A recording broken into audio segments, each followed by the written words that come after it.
కష్టపడి మీరు తిరిగి గెలిపించినందుకు ఈ నేల రుణం తీర్చుకుంటాను అని పంచుకున్నా. ఒకటి చెప్తా, మీరు ఎమ్మెల్యే గారి తాలూకా, పిఠాపురం ఎమ్మెల్యే గారి తాలూకా అని జాగ్రత్త, చెడ్డ పేరు తీసుకురాకండి.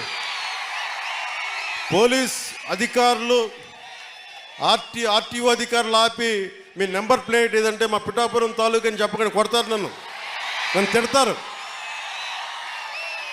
అలాగే 1 వేలో వెళ్ళిపోతా ఏంటి ఇదంటే పిఠాపురం తాలూకా ఎమ్మెల్యే మాకు అలా కాదు. మనం పాటించకపోతే ఎట్లా?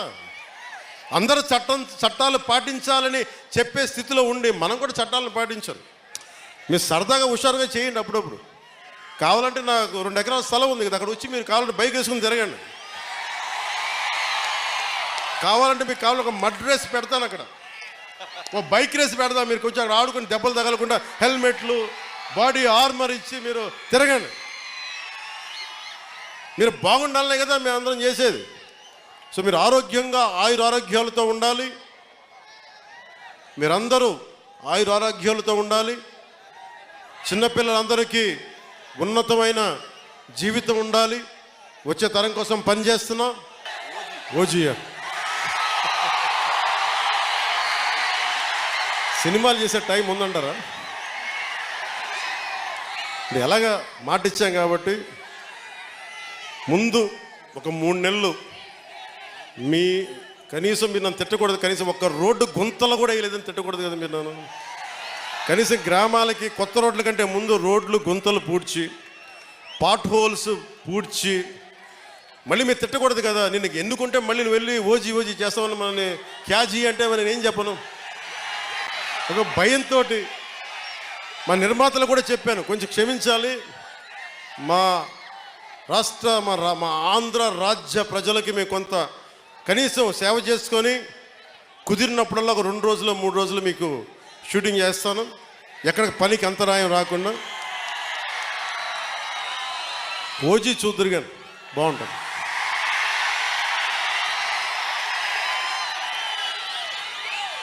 అలాగే మీరు చెప్తున్నా, దయచేసి మీరు మనం గెలిచాం కదా అని చెప్పి గత ప్రభుత్వ నాయకుల్ని కానీ వారి కార్యకర్తల్ని కానీ దయచేసి దాడులు కానీ ఇవన్నీ చేయకండి, వారిని హింసించకండి. కనీసం సోషల్ మీడియాలో పోస్టులు కూడా పెట్టకండి. వాళ్ళు చేసిన తప్పు మనం చేయదు ఎవరిని. ఎందుకంటే మరీ చట్టాలని అధిగమించి కొంతమంది చేసి ఉండొచ్చు. అది పెద్దలు పివి నరసింహారావు గారు చేసినట్టుగా చట్టం తన పని చేసుకుపోతుంది.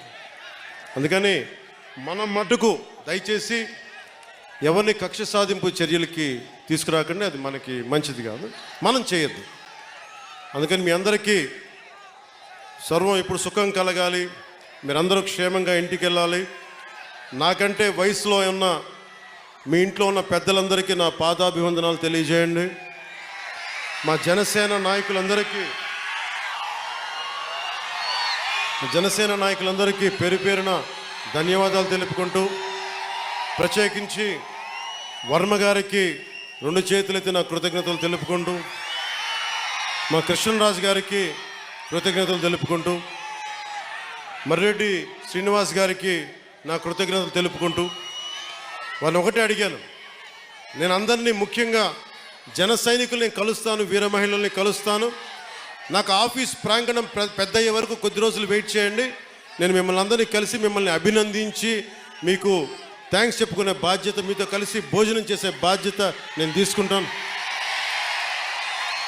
అలాగే మా disciplinary committee chairman Shri Ajay గారికి, రాష్ట్ర నలుమూలల నుండి వచ్చిన వీర మహిళలకి, జనసేన నాయకులకి కృతజ్ఞతలు తెలియజేసుకుంటూ